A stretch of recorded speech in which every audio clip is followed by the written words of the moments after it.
Hey guys, Zainab here, Chief Driver at Nitro League. Got an exciting interview coming up for you guys, but before we get into that, let's talk about the 15th of November. Nitro Arcade is going live. I can't wait. We're going to be racing. It's a simulated arcade race, but you will get the first sneak peek into what the game's going to look like, what the environment is like, how we're going to be racing, what we're going to do, how much you're going to be earning when you do play. And who better to introduce us to that than our game designer, the one and only Irfan Khan. Irfan, thank you for joining us today. Hi guys, how are you, Zainab? Hey, all good, all good. We've chatted and we've done this a few times, so this isn't our first rodeo, right? Yeah, it's just fireside chatting, I guess. Yes, exactly. So, Irfan, before we start talking about gaming, what's happening, what's going on, what you've been doing, tell us a little bit more of your background so everyone who's watching can get an understanding of who you are, what you've been doing, and how you got into this space. Yeah, sure. Just a brief. I guess I studied in Canada, had, in computer science, commerce, and then at the time there wasn't a lot of kind of game interest in the job world, so kind of went into the software side. But soon enough, there was a lot of game studios out there. I came back from Canada to Pakistan, and there was a lot of game studios here. So joined some successful game studios, launched about 400 different kind of games that included kids games as well as 3D games, 2D games, different kind of genres on various platforms. So iOS and Play Store were the main ones, but then we did release some PC ones as well. So there was a lot of experience that I had opportunity to work with a lot of good people, especially other departments like artists and developers. My passion was essentially just kind of creating a universe with a game that the game resides in, with a bunch of rules and rewarding systems and all that. So essentially a place where you can go in, play the game, and kind of enjoy. So that was the initial objective in the limited scopes that the games had. I guess a year and a half ago or so, you approached me actually for this project, and the beauty about this project was it wasn't limited in scope as such, because it is an NFT game with a crypto economy, which is kind of like a real world economy. So that was really interesting. It kind of then got us thinking about actually converting it into a racing metaverse, which makes it even more interesting because now there is an actual universe that I have to then design with the team and make sure that people can actually go in there, play, enjoy, engage as much as possible, and then eventually earn money from it while they're playing and winning races. Yeah. I remember one of our first meetings. We were going through the game economy, and we were talking about coin. And we were talking about fuel and coin, XP and rep, and then we were talking about how much someone could earn in coin. And the numbers were significant. They were great. But when you're playing like Need for Speed, or we were playing GTA, those coins end up accruing very easily. And then I said, okay, well, fine. How about you consider that coin gets exchanged into fiat currency? And you were like, whoa. I remember that moment. I could see your face today. You were like, oh, wow. Yeah. And you've always known it, but it's absolutely a transition from game designing into this space in the metaverse, most especially a game where you have earning. I mean, I won't coin, we've got play to earn, and I'm going to put it on you. I was talking to Besma a few days ago and said, we've got play to own, win to earn, win to own. And I said, we've got to get a new word, a term, so we can coin it, because we're not a play to earn game, are we?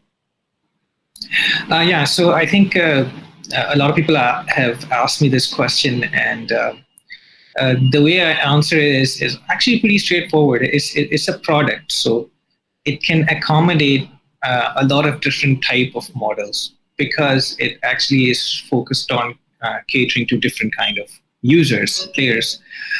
So there are players that want to come into the game, play for free, enjoy, and they might never want to actually spend $1. Like they might be there's a lot of people like that. Yeah. And that's fine because they're actually spending time in the game. They're actually promoting our game. So in different ways, they are actually contributing to the game ecosystem, which is why those users are important. And we actually do cater for that. So in that sense, we do cater for free to play. Then there's players that actually want to play good. They want to actually perform, and once they outperform other people, they want to earn, essentially, right? Yeah, absolutely. I do. So we also, so in that sense, we do provide a win to earn model as well. That if you're playing well and you win a lot, then you can earn as well. So free to play as well, you can earn. It's just that it takes a lot more time in the game. You spend a lot of time, you gather all the resources, and then you're able to earn. So I think before actually going into this model, it'd be kind of nice to talk about the core loop of the game. I was going to say we segued beautifully into this bit, but we needed to jump a step a little earlier. So so we talked about your background and then what you've been doing with game design. Tell us about Nitro Arcade, and give us a little bit of history. I've shared it and I've said it, but it'd be good to put it into this interview. What did we initially have in our roadmap, and what have we done that differentiated it or that's different now? Okay. So initially when we launched, our plan was to launch a 3D racing game, skill-based, where you can drive the car and compete against each other, have a multiplayer game. And similar to like Need for Speed, Asphalt, if you put in a multiplayer and blockchain aspect to it. That's what our initial aim was. And right now, that is still part of the plan. And that is still being worked on. Some of the early shots are already in, and we've been playing it internally within the team. But since last year, I think about probably like 6 to 8 months ago, we wanted to have something bigger, essentially, because there was a lot of interest from the market, from our community, about having like a place of their own. Sort of like, so we introduced kind of like the metaverse concept, and that we don't just want players to come in and race and be out of it.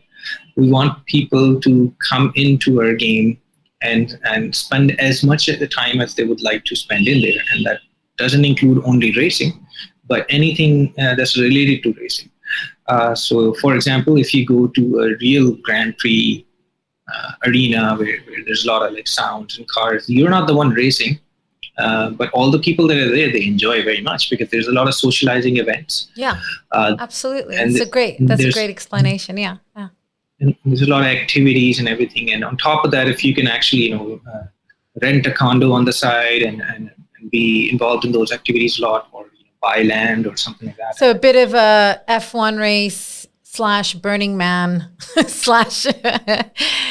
like a big massive festival where you camp out and live kind of thing, and just start your own community, start your own world, kind of thing. Yeah. And then help out the community as well, right? As long as there's people in there, then you can help them out. So that's when the metaverse concept came in, and we've been working on it pretty hard since last year. After that, we also introduced in the middle that, okay, we have like this community that's demanding the metaverse. They want to just hang out and they want to look at things. Then we have a lot of people that want to kind of get in the car and drive it. Start playing, and then we also identified another category based on user demand, which was motorsport management. And that's sort of like in between, where they're not really driving the car.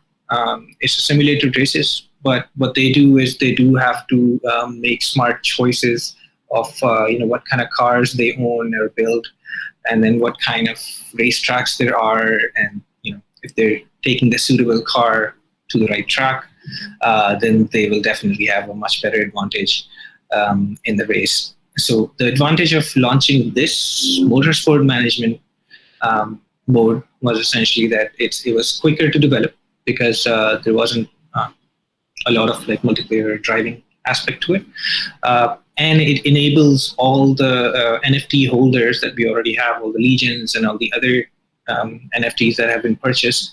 It enables those users to actually utilize their NFTs in this little motorsport management game, and then actually earn from it. So something that they would have been able to do, let's say, half a year from now, once the full-on game is launched, they can actually do now as soon as we launch this, and that's launching right away pretty much. Yeah, no, absolutely. So, I mean, I'm interested so you were working really closely and still are, you're working really closely with the designers. One was our car designer, Ennis, did beautiful cars, love his cars.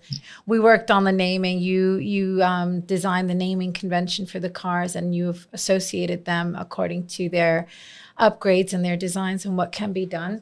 I touched on blueprints with Besma a few days ago as well, and I've done a video on blueprints. But I mean, everybody, you'll be able to check all these videos out on YouTube. We've got plenty of them coming out. But you worked on these things with blueprints. We worked, and we had our advisory and working on strategy from David Atkinson. He was supporting us massively. You work closely with him in the designing concepts, and I'm going to say it, and the spreadsheets, and your spreadsheets.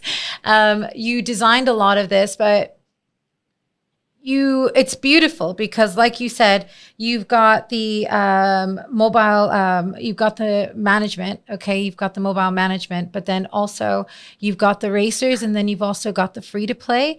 And then we're providing the metaverse that comes in, which will allow people to just explore and build their world like kids would do on Roblox, like we would do on anything else. You know, you start with the property, you end up designing it and adding more features to it, etc., and hanging out there.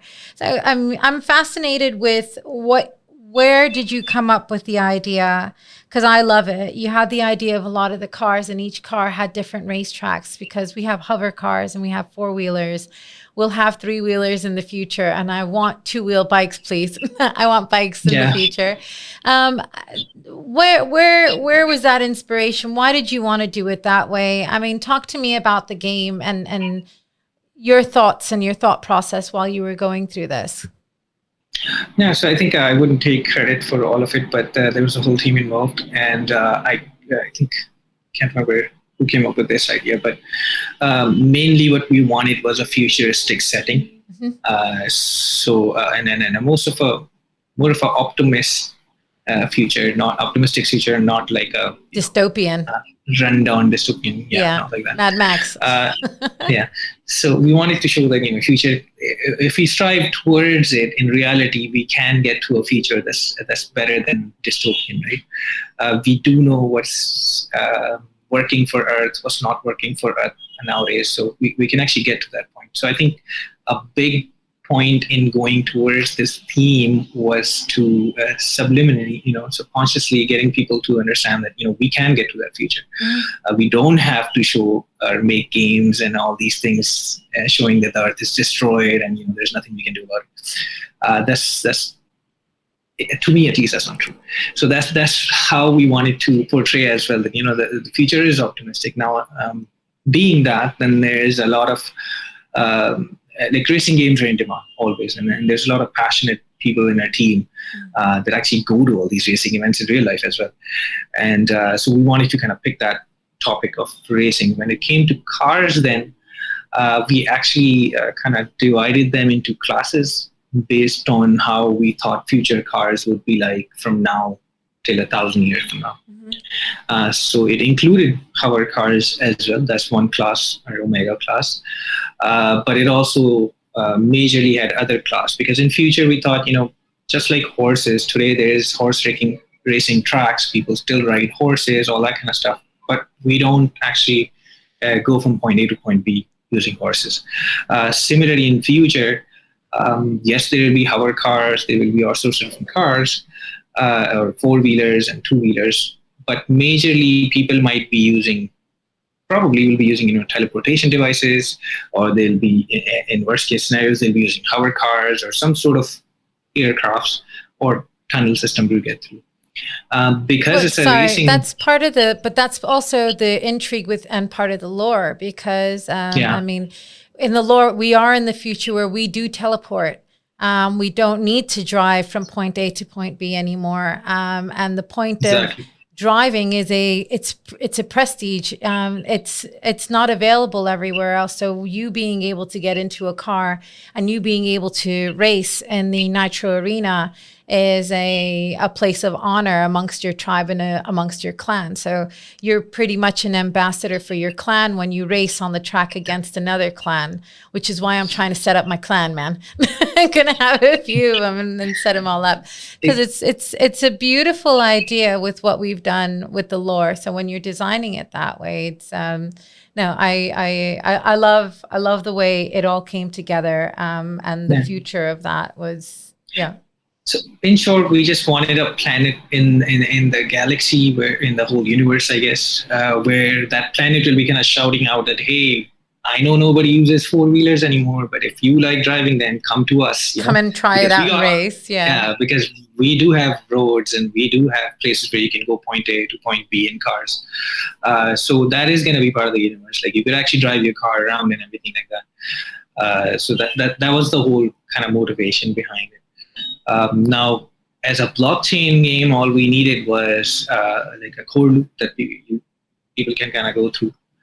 So in our case, the core loop for everything, like including racing, the land gameplay that's about to come next year, everything follows the same core loop from a player's perspective. You are supposed to go in and collect resources, collect prizes, rewards, as much as you can, and then you kind of choose which one you want, and then you build NFT assets, right? Right. You get rewards. Nitro is also token is also going to be rewarded to people in game who are performing well. On top of that, anybody can actually go in and collect resources and rewards, and then actually can craft or build an NFT car or upgrades. And that's the main thing, where people are going to be kind of crafting these NFT items for themselves, so they can perform better in races, or B, to sell on the marketplace. And that's essentially the whole loop. You farm, you build, and then you kind of trade. So right. And that's important in a loop for any game, but the way we've built it for the blockchain absolutely applies all of that. I wanted to ask you about we've got the robots in the garage, and then we've also got the pit pals. Tell us a little bit more about those guys and what they do for us. Yeah, those guys, people want to see them in action as soon as possible. So hopefully we can have them They're up so and cool. running. Yeah. So we've got to get a photo. We've got to get an image of that up during this interview so everyone knows what we're talking about. So I'll make sure that we have that up. Sorry, go ahead. Yeah, awesome. Yeah, so these bots are going to be essentially your companion in different ways. There is bots that are going to be just in the garage part, where they tell you what to do. They kind of roam around. They do certain actions for you, for example, claiming your daily rewards, stuff like that. But majority of the robots will have kind of dual functionalities. Mm-hmm. So the bot you see in the garage, for example, will also serve as a pit pal at the pit stops during the games.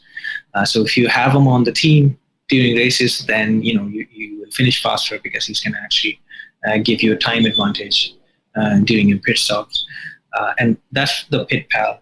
And then there's also going to be robots that are going to assist you on your land. So there's going to be lots of land activities that need to be done, including crafting and all that. That this crafting and mining. We've got mining. Mining resources, crafting, and then auto claim, etc. So that they will be helping us. So there's going to be different kind of bots. They're all going to be your companions. They're going to kind of wave around to you and kind of guide you and whatnot. But they will have specific functionality as well that they do, like working at the pit stop, or working at a landmine, or working at a crafting facility. They'll unlock different rewards for you. They're advantageous. Now, would a player that came in in free-to-play mode, would they be able to have a pit pal? Yeah, more or less, because anybody. So how the game kind of works is, if you are a user that is free, that hasn't purchased anything, then you kind of race in the free events, and you win in-game rewards plus blueprints for a common car. Once you have built your common car, then you're able to actually enter into common, uncommon, and all those rarity events, the higher tier events. Right. In the higher tier events, you can actually earn, when you win, and you can earn Nitro. And Nitro is essentially what would be required to build robots as well. So either you could, if you have Nitro, you've purchased some, then for sure. But otherwise, you need to just kind of collect the blueprints, collect the resources to actually build this robot, and you can get a hands on them. So whether you're a free player or not, you can get your hands on a robot. How long it takes depends on what route you take. Yeah. Well, that's. I mean, that's again.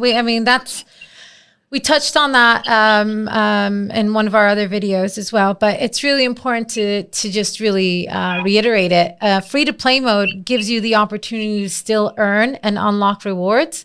And with those rewards, you'll end up accruing enough blueprints so you can mint your own car.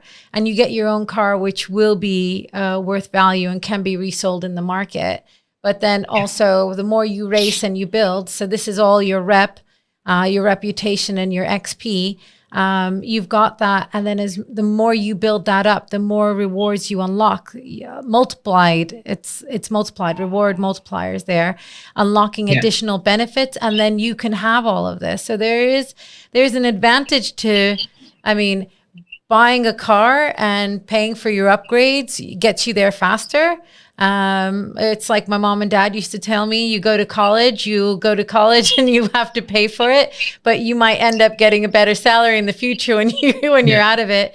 But the people who don't have to grind and hustle until they get there. And sometimes they end up making more money than you out of college anyway. So it just depends on that. So yeah, absolutely. And I love the Pit Pals. They're super cool.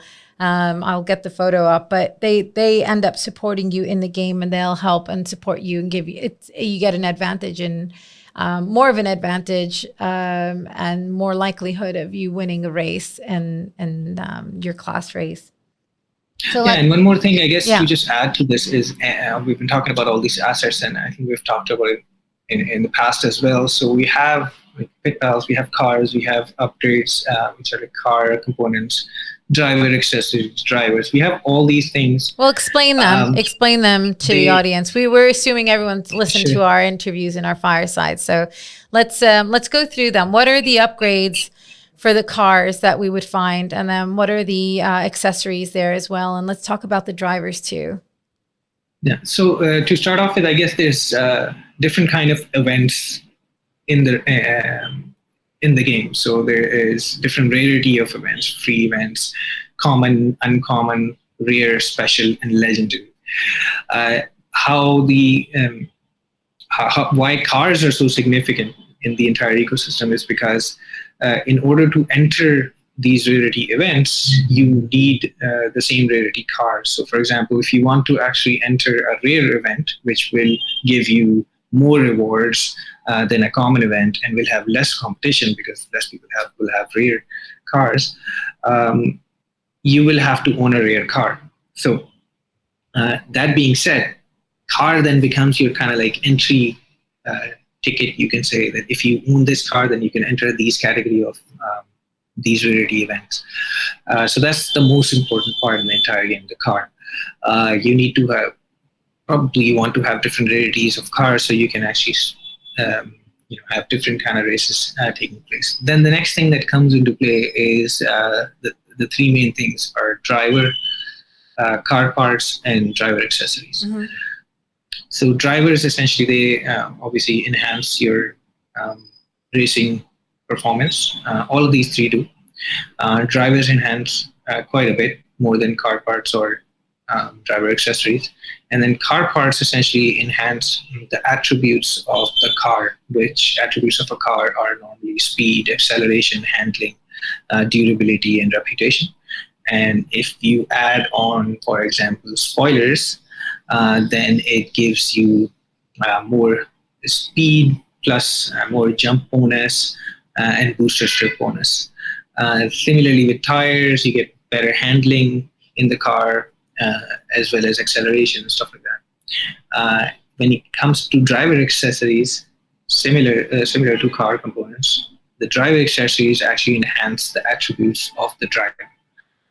Driver attributes are confidence, risk-taking, mood, which can fluctuate. So, a driver could be randomly in a bad mood or a good mood, just like real life. What if I'm an insecure driver who didn't have my coffee in the morning and it's raining outside? What do you recommend for that race? what accessories do I need to get me going to win? You need to craft a lot of coffee for him. Yeah. A triple shot, triple espresso shot. Yeah. No, sorry. Definitely. Go on. Yeah. He needs to have one of those cars that actually pours in coffees and stuff. Yeah, and a drip through his helmet, right? We just get it through cool, that'll be cool. Yeah. Just give me just like the beer hat stuff, that. Yeah. Insulin, just get it right through. I'm all right. That'll be good. Yeah, so absolutely. So you've got the components. So you've got the car. I mean, people are familiar with cars in IRL, in the real world. We've got spoilers, rims, tires, boosters. We've seen them on the street. We've watched Fast and Furious. We've got an idea of what that would do to accelerate it. So yeah, you get the idea when you're racing. But when you're talking about the driver, this is what's interesting here, because this is another component that you've added on, another layer. And you were talking about in the beginning of this session about adding some complexities there, because a lover of a game, and I mean, we love playing. Okay, so as we play, you need entry. You need to be engaged. You need something engaging enough. It's nice to push a button and watch something race for you, but there's got to be a lot more than that to keep you wanting to play outside of that core loop of the earning and the benefits and the missions, etc. You've added these layers, and I wouldn't want to say you've made it more dynamic in that respect. I'd rather say that than complexity, because it's not complex. It's actually another layer and another component to consider for you when you are racing. And it's not so far-fetched, because you might have a racer. Have you ever watched Ferrari versus Ford? Or Ford versus Ferrari? No, I haven't actually. You've got to watch that. You've absolutely got to watch that. Cool. It's really good. So, I mean, you see different attitudes of the racers and the way they behave. And it absolutely has everything to do with their mental state at that point. And when they're racing, their focus, their mood, where they are, the weather makes them anxious or it makes them calm. And you've got to really set your mind on where you want to go. You've got to watch it. It's really good. But that's something that you've already considered without watching that movie. You've already considered that. So tell us about the accessories for the drivers. How does that add to it? What does it do? And what are the benefits of getting those accessories for the drivers? Yeah, so I know it's a fantasy game, but we did try to take as much from the real world that people can relate to as possible. So we have gloves, boots, suits, like the whole jumpsuits. They're awesome. And helmets.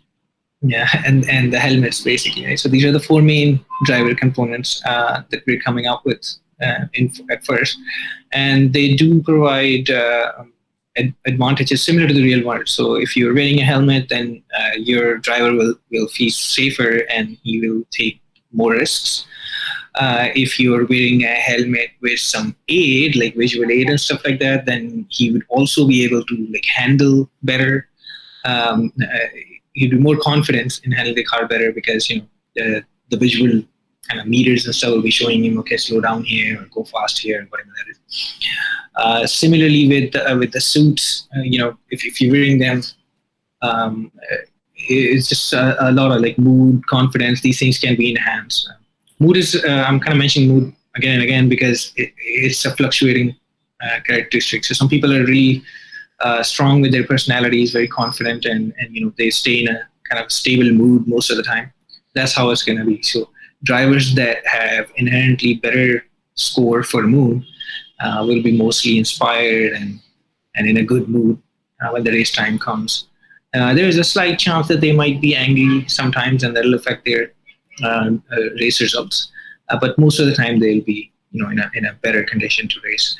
Whereas drivers that have all these good attributes, but their mood is like really bad all the time, and they're not as mature, for example, as racers. Um, a lot of times when they enter the race, they might be fearful, or they might be angry, or they might not, anxious. Yeah. or anxious. Yes, and that's how it's going to work. So to enhance your driver's mood, and that's where it ties up into the metaverse. That when the metaverse launches, you can actually take your driver on like us to a spa or any relaxation activity. Take me. And yeah. You have to be a driver then. Get into the metaverse. Driver spa. Yeah. Yeah. And then once you're there, then it'll give you kind of like a temporary mood enhancement bonus. So when you go into the races, you're sure that, okay, the driver will be in a good mood. You're taking care of them. Yeah, absolutely. Yeah. But I mean, I find that sometimes angry drivers, I mean, I remember coaches in the Olympics, some of them get them really hyped up and get them angry toward their competing country, etc., to get them angry. So they're just focused on them. So maybe angry can speed them up and they perform and they're accelerating sometimes, maybe, perhaps. Yeah. And angry is like, so there's like things that are associated with it too, right? So if you're angry, then yes, you might drive fast, you might take more risks, but self-destruction risk is also greater. Yeah, angry, absolutely. Right? So, no, for sure. See, yeah. It's super interesting. No. Put in there, yeah. Yeah. Yeah. No. Yeah, the numbers were crazy. It took like a long time for the team. Yeah, she did computer simulations to kind of get the results and tweak them over and over again to make sure everything is balanced and everything is working. But we're at a pretty good stage now. Once the game launches and the full launch, we'll have a lot more data to actually make the game more balanced and more interesting for our players. On November 15th. Yep. Yeah. It's launching November 15th. Right. So Lau, let's talk about economy. We've got like about 10 more minutes. We'll go through a little bit of it and then I'll have a few quick questions for you in the back, lightning round in the end. But talk to me a little bit about the economy. Let's talk about earning and the multiple ways to earn. We talked about free to play now. We went through free to play mode. Let's talk about play to own, win to own. Let's go through that. Tell me more there. Sure. So I think I'll just kind of comment on the key economy items here. So first one is obviously the Nitro token, which is our governance token. Mm-hmm. It is not kind of handed out in the game as much. It is reserved for, again, win to earn kind of players, people that come in and play and they are able to actually win the races. They actually can earn Nitro.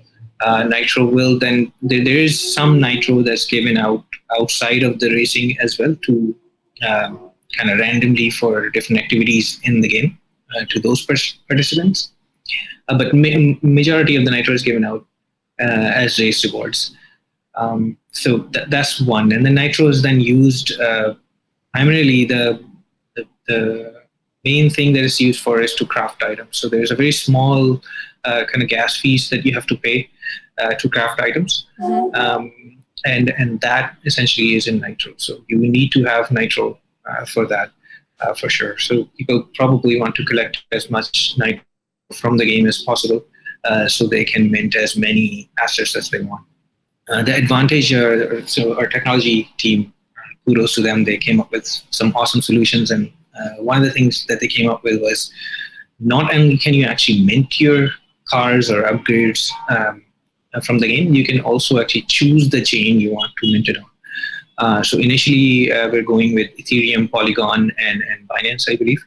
And then later on, we will try to add as many chains as possible, so people have the freedom to mint their assets on their desired chain. Multi-chain, absolutely. Multi-chain and have it available. But right now we've got it on ETH and Polygon,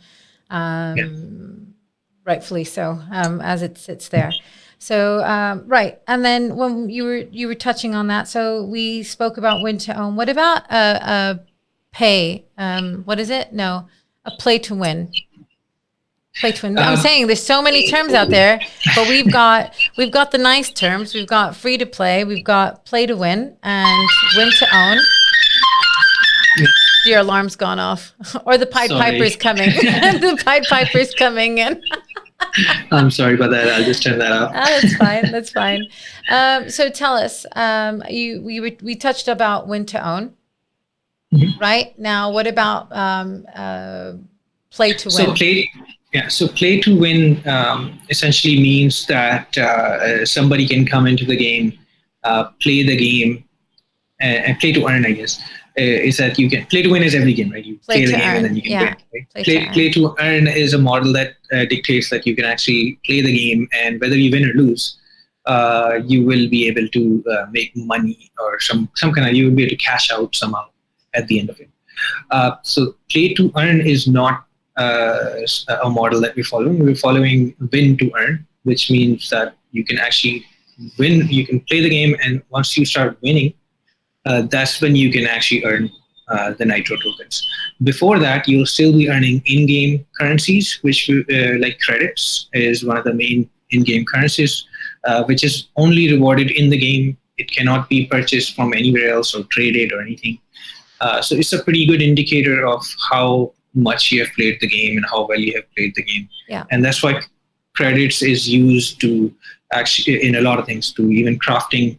You need some credits and the blueprints of whatever item you're trying to make.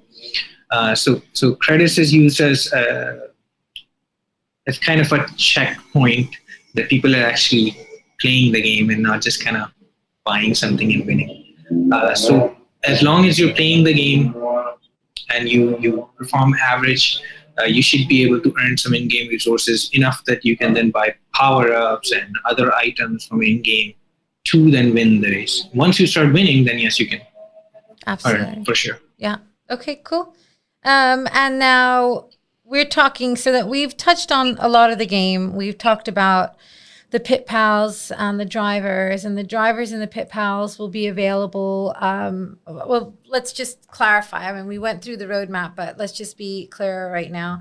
We've got Nitro Arcade that's launching on November 15th, and that is a mobile simulated racing game, right?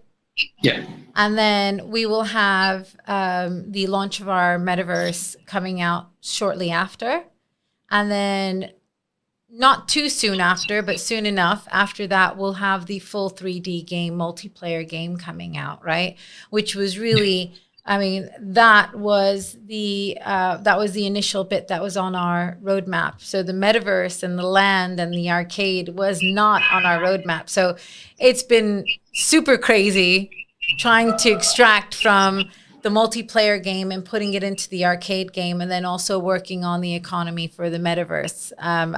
You've been deep in the woods of that, as have we all, but you've been lost in a lot of that, and helping develop a lot of it, working with the rest of the team to help that get that ready. But we've actually put a lot more work on us as a team, and it's been grueling, but it's been exciting at the same time. So tell me. Yeah. So I think one thing that helped was we have like different streams, like different teams. So we got a team working on metaverse. We have a team that's working on the skill-based 3D game that's going to be early next year. And again, for Nitro Arcade, there's still a team that's actually working on that exclusively. So that kind of helped us kind of move in all directions at the same time. Yeah. Rather than halting anything. So that was kind of good. No, it was beautiful. We've got our tribes, but then the tribes are talking to one another, and we're building from that. So that was excellent. So talk to me about the arcade and tell me, what do you think about, what are the differences between the arcade and the multiplayer game? A lot of our audience and our community are aware of it because we talk about it with them all the time. But if someone was listening today, someone new coming into this space who wants to learn more about Nitro League, what would you say is the biggest differentiator in comparison from Nitro Arcade to Nitro League, the full game? Sure. I guess the biggest difference is that Nitro Arcade is a racing simulation game, which means that it's a motorsport management game. You actually are kind of like a coach or a team manager who is now collecting cars, collecting drivers, collecting upgrades. You're studying what kind of tracks are out there. how many jumps tracks have, how many booster strips they have, what kind of weather usually is in different regions and events. And then you're kind of joining the events that best suit your cars, right? So it's more of a management game rather than trying to actually drive the car yourself. I think there's a lot of there's a lot of users that actually demand this kind of gameplay as well. Which is kind of evident by if you go to Player Store and stuff, you'll actually write motorsport management. There's a lot of games that come up, and there's a lot of users that are playing that. So that's the kind of audience that we're catering to first. What that does is actually make the game very strategic. Like you have to actually make the right decisions for yourself. Like the blueprints you're getting, sometimes you might not want to make all those parts or cars that you're getting blueprints for. You have to be probably choosy that, okay, this is how many credits I have, and this is how many this is how much XP I have, and these are the kind of events I want to join. So these are the 3-4 things that I want to build first. So these are the kind of decisions that users will be kind of faced with more or so in the Nitro arcade game. Okay. And obviously, the better decisions they make, the better results will be there, and better rewards. As far as the other one, the 3D skill-based racing is concerned, that's more like Need for Speed or Asphalt in multiplayer. So what you would be doing is you'd be just going to race. There'll be a matchmaking taking place based on reputation points of players. You'll be joined with similar skilled players, and then you actually have to drive the car, right? Yeah. So yes, Super that fun. factor. Yeah. So that factor of choosing the right car and in the right weather and the right track conditions will still be there, but the major part will be how you drive the car, so you don't bump into an obstacle. You drift properly, you take the right booster strips, you take the jumps. That would matter a lot in the 3D skill racer, because a car that might not be that souped up might still win if the driver drove very well and all the other drivers sucked that day. Absolutely. Didn't have their coffee.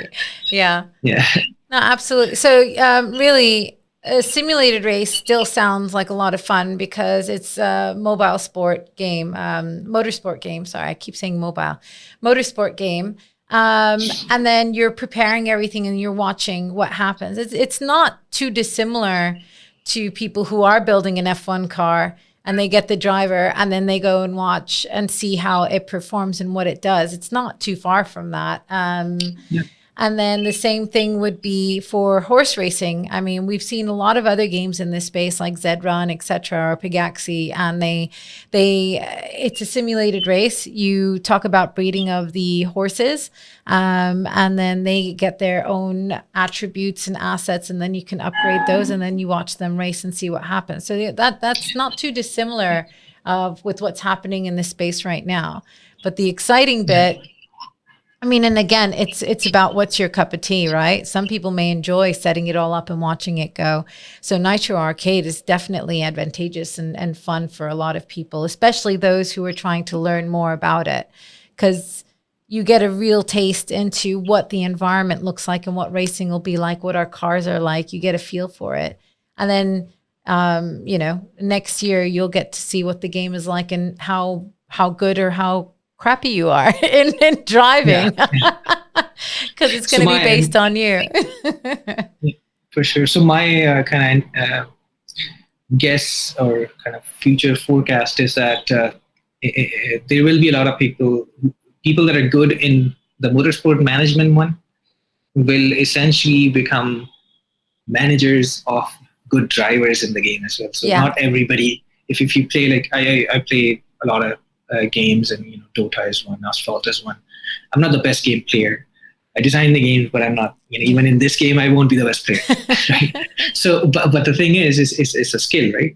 So some people are just naturally good at playing games, And other people are naturally good at looking at stats and figuring out all these numbers, some loopholes perhaps, to make sure they get to this. So my anticipation is that probably what will happen is there's going to be good drivers that will then be getting help from good managers, and they will be kind of working together to win races and tournaments, perhaps as a team or even as friends or individuals, whatever it is. But they will be kind of cooperating together, where the driver, just like real world, you have a good driver and then you have like this whole team behind it that does all sorts of different things.